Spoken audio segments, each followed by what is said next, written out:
ഇത് ഞാൻ കുഴിച്ചിട്ട് പപ്പായയാണ്. കുറേ പപ്പായ ഉണ്ടായിട്ടുണ്ട്. ഇത് വേറൊരു പപ്പായമാരാണ്. ഇതിൽ കായ ഉണ്ടാവുന്നതാണ്. ഇത് ചെറിയ ചീരാമുളകിൻ്റെ തൈയാണ്. ഇത് വേറൊരു ചീരാമുളകാണ്.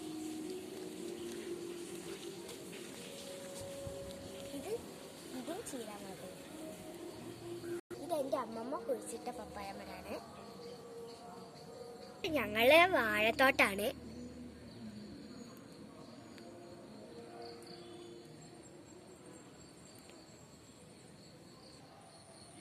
ഇത് ഞങ്ങളെ വീട്ടിലത്തെ ചാമ്പക്കമരാണ്.